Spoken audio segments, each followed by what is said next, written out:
지난주에 살펴본 창세기 15장의 말씀에서는 하나님께서 아브라함에게 각종 좋은 것을 주시겠다라고 하는 약속의 말씀을 하셨습니다. 그것이 두 가지였지요. 하나는 자녀를 주시겠다라고 하는 것이었고요. 또 하나는 기업으로 땅을 주시겠다라고 하는 약속의 말씀이었습니다. 그래서 아브라함에게 자손을 주실 텐데 그의 종이었던 다메섹 엘리에셀을 통해서 상속을 하는 것이 아니라 아브라함의 씨를 통해서 그 후손들이 있게 될 것이다라고 하는 말씀을 하셨지요. 그리고 그 후손들이 가나안 땅에 영원토록 거하게 될 것이다라는 약속의 말씀을 주셨습니다. 그러나 여전히 그 약속의 말씀은 요원하고 멀어 보였고요. 상황은 조금도 변하지 않았습니다. 오늘 1절에서도 그 상황을 다시 한번 반복해서 이야기하고 있지요. 1절을 보십시오. 아브라함의 아내 사레는 출산하지 못하였고 그에게 한 여종이 있으니 애굽 사람이요 이름은 하갈이라. 자, 하나님께서 분명히 약속의 말씀을 주셨는데 여전히 그의 상황은 조금도 변하지 않았습니다. 여러분, 우리가 믿음을 가지고 살아가지만 여전히 우리의 삶 속에 아무런 변화가 일어나지 않을 때 우리의 믿음도 흔들릴 수 있지요. 그리고 인간적인 방법을 생각하게 될 수 있습니다. 사레에게 여종이 있었다고 이야기하죠. 애굽 여자였던 하갈이라고 하는 여종이 있었습니다. 그래서 사레가요 기가 막힌 묘안을 하나 생각해내게 됩니다. 2절을 보십시오. 사레가 아브라함에게 이르되 여호와께서 내 출산을 허락하지 아니하셨으니 원하건대 내 여종에게 들어가라. 내가 혹 그로 말미암아 자녀를 얻을까 하노라 하매 아브라함이 사레의 말을 들으니라. 이렇게 말씀하고 있습니다.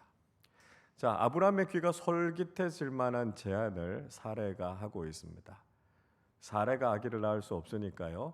자신의 여종인 하갈과 동침해서 아기를 낳으면 어떻겠느냐 이런 제안을 하는 것이죠. 하나님께서 아브라함의 씨를 통해서 그 후손을 주시겠다 이렇게 말씀하기는 하셨지만 사례를 통해서 그것을 이어가게 하시겠다 하나님께서 구체적으로 그렇게 말씀하신 적은 없었습니다. 그러니까 아브라함이 하갈과 동침해서 아들을 낳으면 그것도 역시 아브라함의 씨 아닙니까? 그러니까 그렇게 해서 후손을 이어가면 되지 않겠는가라고 하는 방법을 생각했던 거죠. 아브라함이 들어봐도 그 나쁘지 않은 방법이라는 생각이 들었습니다. 그래서 사레의 말을 들었다 이렇게 이야기하고 있습니다.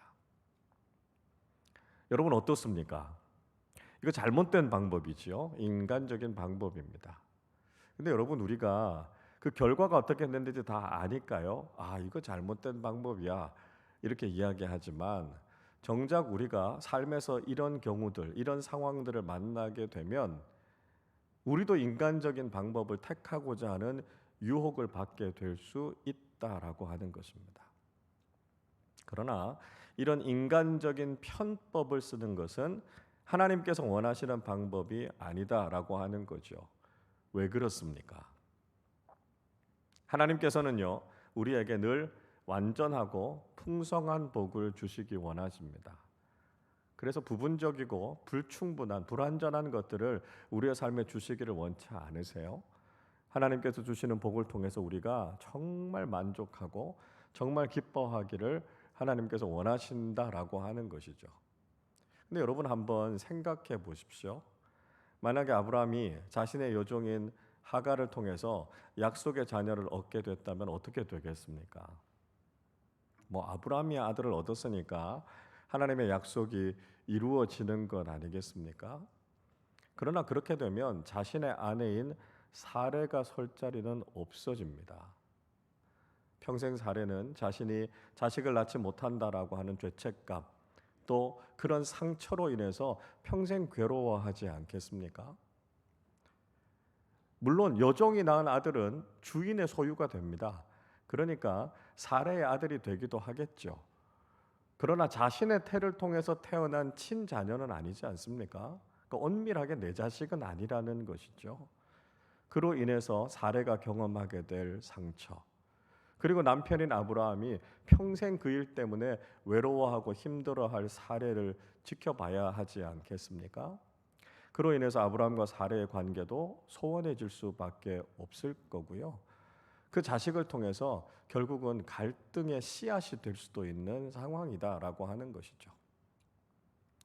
아브라함이 평생 사례를 자신의 아내로 함께 살아가면서 아내가 그렇게 고통스러워하는 모습을 지켜봐야 된다라고 하는 것, 이건 하나님께서 주시는 축복이다, 이렇게 이야기하기가 어렵다는 것이죠.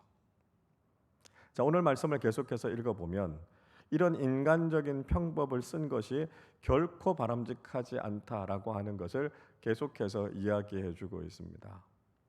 3절 말씀을 읽어보면 그렇게 사레가 하갈을 아브라함의 첩으로 주지 않습니까?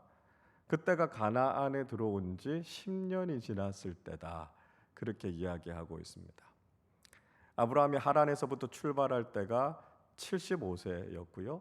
그러니까 아마도 가나안에 들어왔을 때가 이때가 85세 정도 됐을 때일 겁니다. 오늘 본문 제일 마지막에도 보면 이스라엘을 낳았을 때 아브라함의 나이가 86세다, 이렇게 이야기하죠. 자, 그래서 85세 정도의 이 아브라함이 하갈과 동침해서 결국은 아이를 갖게 되죠. 자, 이런 상황이 되니까 가장 먼저 사레와 하갈의 관계가 틀어지기 시작합니다. 4절을 보십시오. 아브라함이 하갈과 동침하였더니 하갈이 임신하매 그가 자기의 임신함을 알고 그의 여주인을 멸시한지라, 이렇게 말씀합니다. 하갈이 아이를 갖게 됐어요.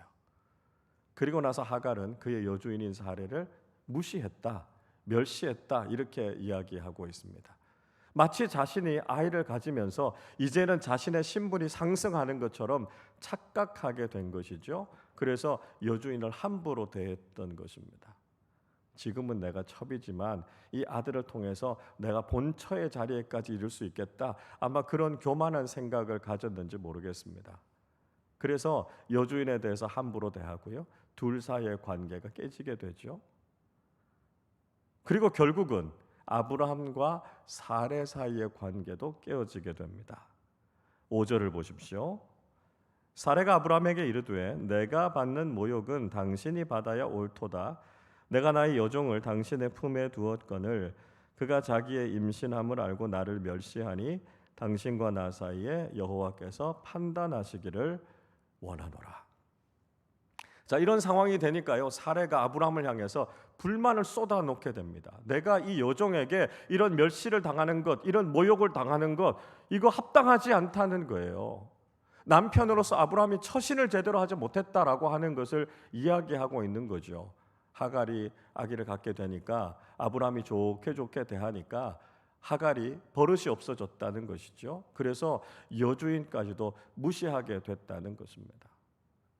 남편으로서 아브라함이 바르게 역할을 했으면 왜 이런 상황까지 오게 됐겠느냐라고 하는 것이죠. 아브라함이 가장으로서 그 가정의 질서를 바르게 잘 잡고 그런 여지를 주지 않았어야 됐는데 아브라함이 제대로 행동하지 못했기 때문에 지금 이런 문제가 일어나게 됐다. 사레가 지금 아브라함에게 원망하고 있습니다. 그런데 사실 사레에게도 문제가 있는 거 아닙니까? 첩을 남편에게 주고 그것을 통해서 대를 이어가고자 하는 제안을 했던 이 사레도 역시 이 책임에서부터 자유로울 수는 없습니다. 자, 이걸 통해서 우리가 보게 되는 게 뭐죠? 죄인의 특징, 책임 전가라는 거죠. 내가 잘못했음에도 불구하고 내 잘못이다 이렇게 이야기하지 않고 그 잘못을 남에게 또 넘기는 거죠. 에덴 동산에서 이런 일들이 있지 않았습니까? 선악과를 따먹고 나서 자신이 잘못했음에도 불구하고 그것을 서로의 탓으로 돌리지 않습니까? 원래 부부가 서로 일체감을 느꼈고요. 내 뼈 중에 뼈, 살 중에 살이라고 이야기할 만큼 그렇게 서로 친밀하게 하나 되었던 관계였는데요. 죄를 짓고 나니까 어떻게 됩니까? 남남이 된 거예요. 서로에게 책임을 전가하죠. 심지어는 어떻게까지 됩니까? 아담이 자신에게 여자를 만들어서 보내주신 하나님께까지 책임을 전가하게 되는 거죠. 이게 죄인이 가지고 있는 단면이라는 거예요. 오늘 본문의 말씀 속에서도 이런 책임 전가라고 하는 죄인의 모습이 그대로 나타나고 있는 것을 볼 수 있습니다. 자, 이제 이 정도 상황이 되면 아브라함이 중심을 잡고 모든 잘못된 일들을 바로 잡았어야 하지 않겠습니까? 그런데 오히려 아브라함은 책임을 회피합니다. 6절을 보십시오. 아브라함이 사레에게 이르되 당신의 여종은 당신의 수중에 있으니 당신의 눈에 좋을 대로 그에게 행하라 하매 사레가 하갈을 학대하였더니 하갈이 사레 앞에서 도망하였더라. 이렇게 말씀하고 있습니다. 자, 아브라함이 무슨 이야기 하냐면 당신의 여종이니까 당신 손에 있습니다. 그러니까 당신이 하고 싶은 대로 하세요. 이렇게 이야기한 거예요. 얼핏 들어보면 사례를 굉장히 배려하는 것처럼 보이지만 사실은 자신이 이 일에 관여하지 않겠다는 것입니다. 얼마나 무책임한 대답입니까? 아브라함이 이런 생각을 한 거예요. 아니, 처음에 자신의 첩을 나한테 보내서 대를 이어가자고 이야기할 때는 언제고 이제 이런 상황이 되니까 나한테 책임을 떠넘겨? 당신 일이니까 당신이 알아서 하라고요. 여자들 사이에서 일어난 문제에 대해서 나는 개입하고 싶지 않다.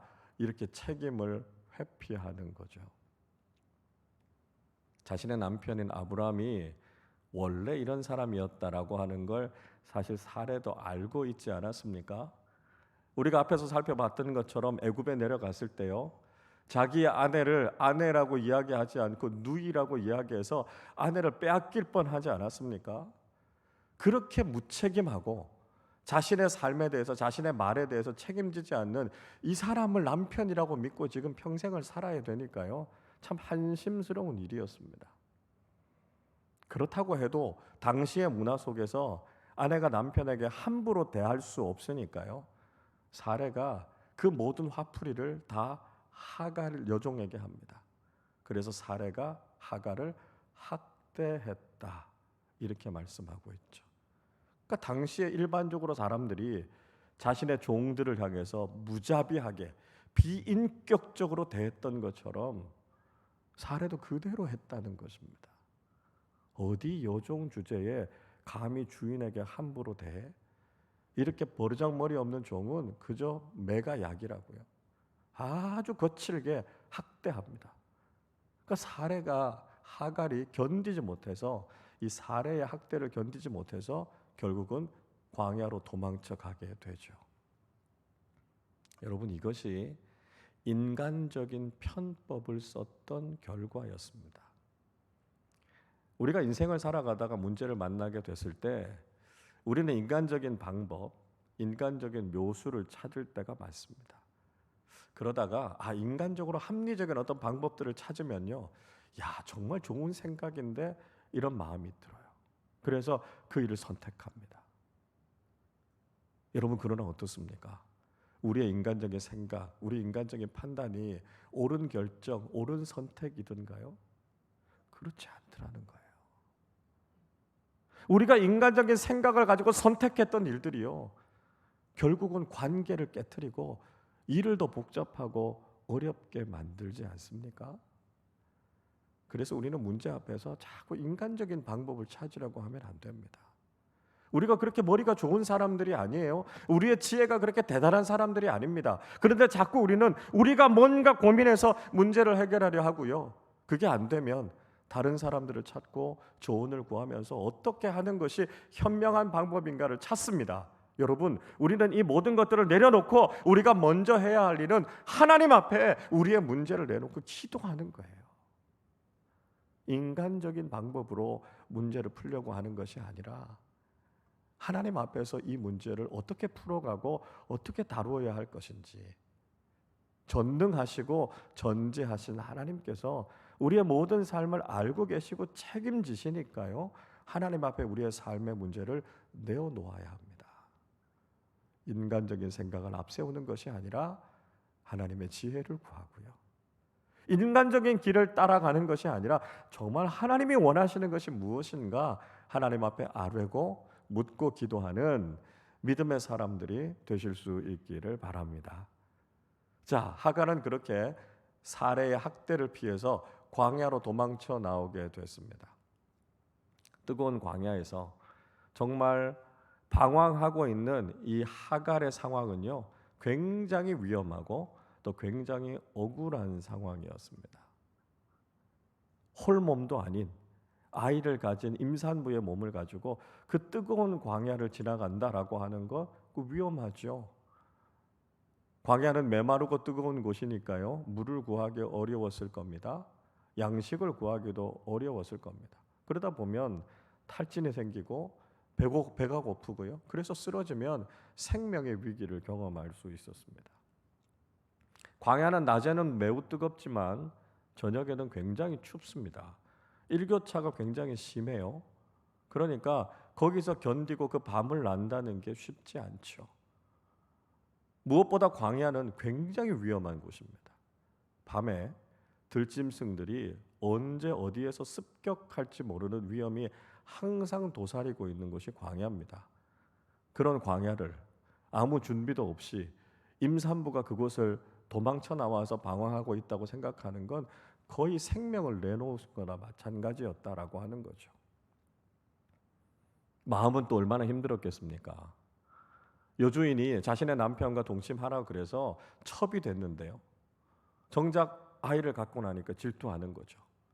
처음에는 아이만 낳아주면 그 은혜 잊지 않겠다고, 늘 감사하겠다고 그렇게 이야기했던 여주인이 막상 아이를 갖고 나니까 시기하고 질투해서 자신을 학대한 겁니다. 이런 상황이 너무 억울하고 마음이 너무 힘든 거죠. 여러분, 하갈이 이런 대우를 받는 것이 그냥 당연한 것이라고 생각하십니까? 이방 여자니까요. 애굽 여자니까. 그리고 여종이니까 뭐 그렇게 무시하고 함부로 대해도 아무 상관없다. 그게 아니잖아요. 여러분, 하나님께서는 그런 하갈을 귀히 여기시고 그런 하갈을 돌봐주셨습니다. 자비가 많으신 하나님, 긍휼이 많으신 하나님은 아무리 보잘것없는 인생이라 하더라도 그를 함부로 대하지 않으신다라고 하는 거죠. 하나님께서 하갈을 찾아와 주셨고 그를 돌보아 주셨습니다. 자, 오늘 8절 말씀을 우리 같이 읽어보겠습니다. 이르되 사레의 여종 하갈아, 내가 어디서 왔으며 어디로 가느냐? 그가 이르되 나는 내 여주인 사레를 피하여 도망하나이다. 하나님께서 하갈을 찾아오셔서 하갈에게 질문하셨습니다. 하나님의 질문이 얼마나 날카로운 질문인지 모르고요. 이 질문 앞에서 하갈의 인생 전체가 뒤흔들리는 엄청난 일들을 경험하게 되죠. 하나님께서 뭐라고 말씀하십니까? 사레의 여종 하갈아, 그렇게 이야기합니다. 자신의 존재가 무엇인지, 자신의 위치가 무엇인지를 다시 한번 깨닫게 해주시죠. 사레의 여종이라고 하는 자신의 신분, 위치를 잊지 말라는 것입니다. 자신의 정체성, 자신의 본분을 바르게 깨닫고 있어야만 바른 인생을 살아갈 수 있다는 것을 말씀하고 있습니다. 이건 하나님과 우리 사이의 관계에서도 마찬가지죠. 우리도 역시 하나님의 종으로서 살아가야만 우리가 바른 인생을 살아갈 수 있고요. 우리가 건강한 믿음의 삶을 살아갈 수 있다는 것을 우리에게 깨닫게 해주시는 겁니다. 그리고 하갈에게 계속해서 말씀하시죠. 내가 어디서부터 와서 어디로 가고 있느냐, 이렇게 질문하고 계십니다. 이 질문은 단순하게 출발지가 어디냐, 목적지가 어디냐, 그걸 묻고 계시는 것이 아닙니다. 이건 근본적인 질문이죠. 존재론적인 질문입니다. 하갈의 근본이 무엇이고 그의 존재가 무엇인가라고 하는 걸 묻고 있는 것이고요. 지금 그의 실존적인 자리가 어디여야 하는가를 묻고 있는 것이죠. 이 질문은 하나님께서 아담에게 물으셨던 질문과 같은 질문입니다. 범죄한 아담이 하나님을 피해서 나무 뒤로 숨지 않습니까? 그때 하나님께서 아담아, 내가 어디 있느냐? 이렇게 물으셨습니다. 그러니까 하나님의 질문은 있어야 할 그 자리에 지금 있느냐라고 하는 것을 질문하고 있는 것이죠. 다시 말씀드리면 지금 잘못된 자리에 있다는 것을 깨닫게 해주고 계시는 겁니다. 내가 있어야 할 삶의 자리가 어딘지, 내가 지금 존재해야 될 그 자리가 무엇인지를 알고 있을 때만 우리가 바른 인생을 살아갈 수 있다는 것이죠. 그래서 하나님은 하갈에게 다시 사례의 여종으로 그 집으로 돌아갈 것에 대해서 이야기하고 계십니다. 거기가 내가 있어야 할 자리고 주인에게 순종하는 삶을 살아야 하는 것이 하갈의 본분이다라고 하는 것을 깨닫게 해주시는 거죠. 종이 할 수 있는 일 중에 가장 나쁜 일은 주인을 떠나는 것이고요, 주인을 거역하는 것이다라고 하는 것을 말씀해 주고 계십니다. 여러분, 이 말씀은 우리에게도 아주 중요한 교훈이 됩니다. 긍정적인 차원에서 우리도 역시 하나님의 종 아닙니까? 우리가 하나님의 종이다 이렇게 말씀드리면 이 말씀 굉장히 불편하게 여기시는 분들이 있습니다. 왜 우리가 종이 되어야 하느냐고요? 왜 우리가 그런 위치에 있어야 되느냐고요? 그거 아주 싫어하시는 분들이 있습니다. 근데 여러분, 우리가 하나님의 종이다 이렇게 표현하는 것은 인간적인 주종 관계를 이야기하는 것이 아니고요, 하나님과 우리라고 하는 근본적인 차이, 이 존재론적인 차이를 이야기하는 거죠. 다시 말씀드리면 하나님은 창조주이시고요, 우리는 피조물이라는 것입니다. 그래서 우리가 피조물인 우리가 창조주 하나님 앞에 해야 되는 마땅한 모습은 뭐냐 하면 순종이라는 거예요. 복종이라는 거예요. 하나님의 말씀에 온전히 순종하는 것, 그것이 우리가 해야 할 본분이라는 것이죠. 여러분, 그런데요, 정말 좋은 주인 밑에 있는 종은 참 행복합니다. 선하고요, 완전하고 긍휼이 많고 너무너무 좋은 그런 주인 밑에서 살아가는 종은요, 아무 근심과 걱정이 없어요. 오히려 만족이 있고 기쁨이 있고 자신의 삶이 평안하고 안전한 겁니다. 우리가 이런 생각들 많이 하죠. 야, 사업하시는 분들 참 좋겠다. 왜냐하면 사장님이시잖아요. 모든 거 다 결정하고 사람을 고용하고 막 마음대로 할 수 있을 것 같으니까 사장이 참 좋다 이렇게 생각합니다. 근데 막상 오너가 돼서 사업하시는 분들 이야기 들어보면 아유, 목사님 힘들어 죽겠습니다. 모든 거 다 책임져야 되죠. 직원들 다 먹여 살려야 되죠. 다 돌봐야 되죠. 중요한 일들 하나하나 있을 때마다 정말 잠을 못 자고 결정해야 되는데 너무너무 힘들다는 거예요. 그래서 이렇게 이야기하시는 분들 있잖아요. 탄탄하게 잘 자리 잡은 회사에서 정기적으로 이렇게 월급 받으면서 직장 다니는 거, 그것보다 더 편하게 없어요. 이렇게 이야기하시는 분들이 있습니다. 여러분, 영적으로도 마찬가지예요. 하나님이 우리의 삶의 주인이 되신다라고 하는 건요, 우리의 삶이 정말 평안하다는 것을 이야기합니다. 우리가 인생의 주인이 되고 우리가 리더가 되고 우리가 모든 것들을 다 결정하면서 살아야 되는 인생, 여러분, 그 얼마나 피곤하고 힘든지 아십니까? 우리는요, 우리 인생을 다 책임지지도 못하고요, 그럴 만한 능력도 없어요. 사람들은 내가 내 인생의 주인이 돼서 모든 걸 다 결정하면 참 좋겠다고 생각되지만 우리는 우리의 삶을 책임질 수 있을 만큼 능력도 지혜도 없습니다. 그래서 우리 인생의 가장 좋은 주인 되시는 하나님 앞에 우리의 인생길을 맡기고요, 하나님께서 우리를 인도해 주시는 대로 뒤따라 믿음으로 걸어가면 그것보다 더 행복한 인생이 없다는 거예요.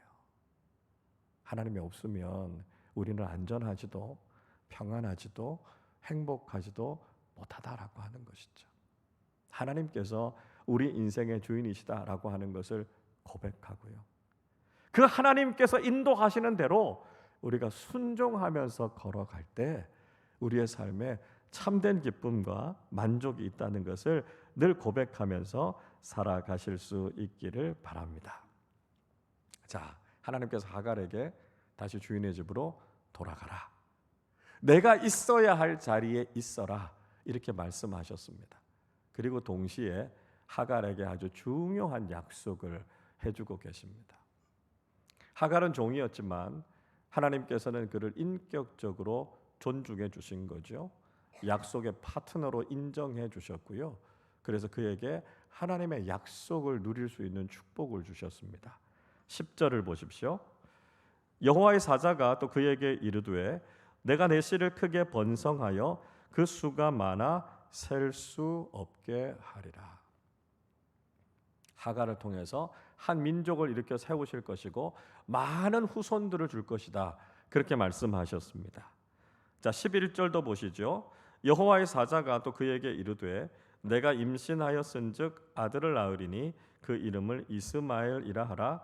이는 여호와께서 내 고통을 들으셨음이니라. 하갈이 아들을 낳게 될 텐데 그 이름을 이스마엘이라고 지으라는 것이죠. 이스마엘이라고 하는 이름의 뜻은 하나님께서 들으셨다라고 하는 것입니다.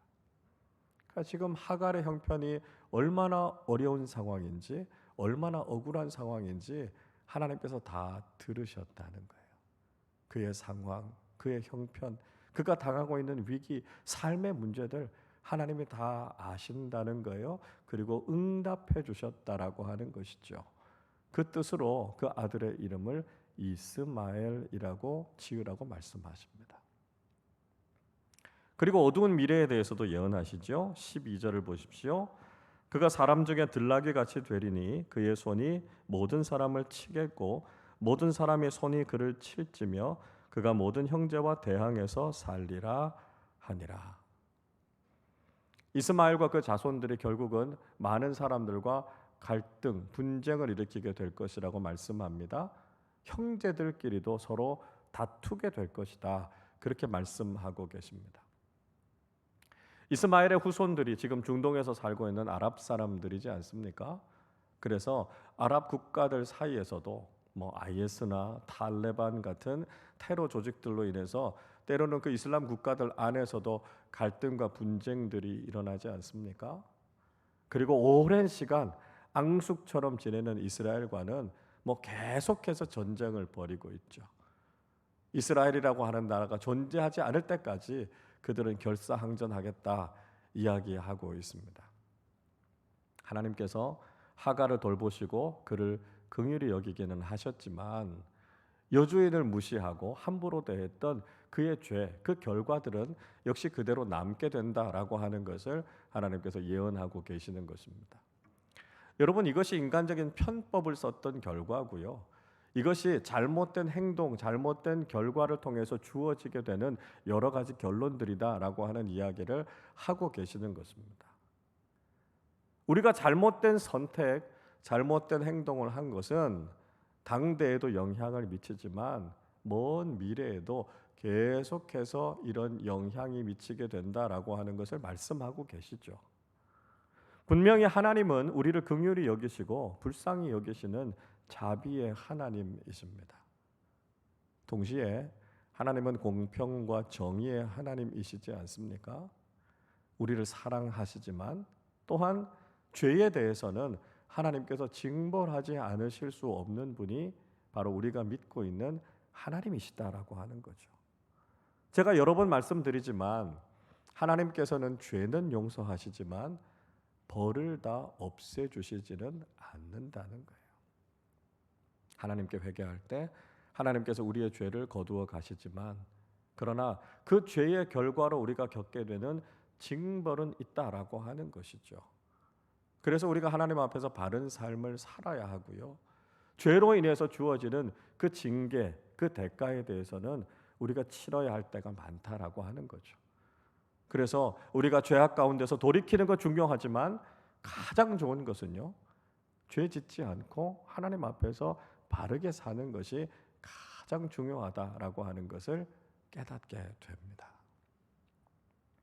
자, 그렇게 광야에서 방황하던 하갈은 자신을 돌보아 주시고 자신을 살피시는 하나님을 만나게 되죠. 13절 말씀을 우리 같이 읽어보겠습니다. 하갈이 자기에게 이르신 여호와의 이름을 나를 살피시는 하나님이라 하였으니 이는 내가 어떻게 여기서 나를 살피시는 하나님을 배웠는고 함이라. 자, 그렇게 주인의 집에서 도망 나와서 자신 혼자서 그 외롭고 힘든 인생을 살아가야 된다고 생각했는데 그곳에서 뜻하지 않게 자신을 돌보시고 자신을 살피시는 하나님을 만나게 되죠. 그리고 그곳의 이름을 부엘라 헤로이, 나를 살피시는 살아계신 이의 우물이라고 하는 이름을 붙입니다. 내 인생의 가장 밑바닥 같은 너무너무 괴롭고 힘든 상황 속에서도 하나님은 나를 외면하지 않고 나를 만나 주셨다는 거예요. 그 자리에서 하나님을 만난 그 귀한 체험을 가지고 그곳을 하나님을 만난 장소라고요, 부엘라 헤로이라고 이름을 붙였습니다. 그곳이 가데스와 베렛 사이, 가나안 남쪽 땅에 있었던 네게부 사막에 있었던 지역을 가리켜서 그렇게 불렀습니다. 하갈은 어떻게 보면 자신의 인생에 대해서 절망하고 이제는 포기해야 될지도 모르는 그 상황 속에서 하나님을 만나고 그 인생이 바뀌게 됩니다. 그리고 하나님의 말씀대로 그는 주인인 사레의 집으로 다시 돌아오게 되죠. 그리고 사레 앞에 무릎을 꿇습니다. 자신이 잘못했다고요? 다시는 주인의 뜻을 거역하지 않고 그 말에 순종하겠다고요? 그렇게 고백하고 다짐합니다. 그리고 임신 기간 동안 아브라함의 집에서 지내면서 드디어 아이를 낳게 되죠. 그리고 그 아이의 이름을 이스마엘, 하나님께서 들으셨다라고 하는 이름을 붙이게 됩니다. 아이에게 이스마엘이라고 하는 이름을 붙이는 데는 하갈이 주도적인 역할을 했을 것입니다. 뭐 종인데 무슨 권리가 있고 무슨 주장을 할 수 있었겠습니까? 그러나 돌아왔던 하갈이요, 아브라함과 사레 앞에서 자신이 경험했던 하나님에 대한 간증을 하는 거죠. 자기가 삶의 위기 가운데서 정말 죽을 것 같은 고비에서 하나님이 자신을 만나 주셨다는 거예요. 인간적으로 생각하면 돌아오고 싶지 않고, 인간적으로 생각하면 내가 순종하고 싶지 않았는데 하나님께서 나를 만나 주시고 나에게 복종하고 순종하라고 말씀하셔서 제가 이렇게 들어온 것 아닙니까? 아브라함과 사레가 보기에도요, 하갈의 모습이 변화되어져 있거든요. 그래서 하갈이 만난 하나님 이야기를 아브라함과 사레가 귀 기울여 듣게 됩니다. 그리고 하나님께서 약속하신 것처럼 아들을 낳으면 이스마엘, 하나님께서 다 듣고 계신다고요. 하나님께서 다 알고 계신다고요. 그래서 그 이름을 꼭 붙여야 됩니다. 하갈이 이야기하죠. 아브라함과 사레도 그 이야기를 듣고, 그래, 하나님이 주신 이름 이스마엘이라고 하는 이름을 붙이자, 이렇게 이야기하는 거죠. 그때 아브라함의 나이가 86세였다. 오늘 본문은 그렇게 마무리되고 있습니다. 여러분, 우리는 어떤 사람들입니까? 우리는 하나님 앞에서 늘 부족하고요, 늘 교만해서 하나님의 뜻을 거역하는 사람들 아닙니까? 하나님의 뜻, 하나님의 생각을 따라가기보다는 인간적인 방법이나 인간적인 길에 더 빨리 움직였던 사람들이 우리 아닙니까? 우리의 삶에 일어나는 문제들에 대해서 우리가 신앙인으로서 책임 있게 살아가기보다는 그 책임을 다른 사람들에게 떠넘기고 책임을 회피하려고 했던 참 비겁하고 무책임한 사람들이 우리 아닙니까? 그러나 그렇게 부족하고 연약한 우리를 하나님께서는 외면하지 않으시고 찾아오시고 우리에게 말씀해 주셨습니다. 우리가 있어야 할 자리가 어디인지를 말씀해 주셨고요, 신앙인으로서 우리가 있어야 하는 그 자리를 지킬 때만 우리가 바른 신앙인으로 살아갈 수 있다는 것을 가르쳐 주셨습니다. 인간적인 방법을 찾아가는 것이 아니라 하나님의 말씀에 순종하는 것이 가장 올바른 길임을 깨닫게 해주셨습니다. 우리가 다 이해할 수 없고 여전히 막막해 보인다 할지라도 하나님의 말씀을 따라가는 것이 가장 완전한 축복의 길이고요, 하나님의 말씀을 따라가는 것이 우리에게 진정한 소망이 되기 때문에 하나님께서는 그 말씀에 귀를 기울이고 그 말씀에 순종하라 가르쳐 주고 계십니다. 오직 하나님의 말씀을 따라갈 때 우리가 하나님의 종임을 깨닫고 우리 인생의 모든 주도권을 하나님께 드리고 하나님의 뜻이 이루어지는 믿음의 길을 걸어갈 때 그 길이 가장 아름답고 복된 길임을 우리에게 깨닫게 해주시는 거죠. 삶에 아무리 힘들고 어려운 위기의 상황이 있어도 그 상황에서 나를 살피시고 나를 돌보시는 그 하나님을 만나게 되어서 하갈처럼 부엘라 헤로이 나를 살피시고 내 인생을 인도해 주시는 참 좋으신 하나님을 만나게 되는 귀한 체험을 갖게 된다는 것입니다. 우리의 생각, 우리의 길을 다 내려놓고 지금도 형편없는 우리의 인생을 찾아오셔서 우리의 인생을 보살펴 주시고 이끌어 주시는 그 하나님으로 인해서 주님께서 주시는 기쁨과 감사를 누리며 경험하는 우리 모두가 되시기를 주님의 이름으로 축원합니다. 기도하겠습니다.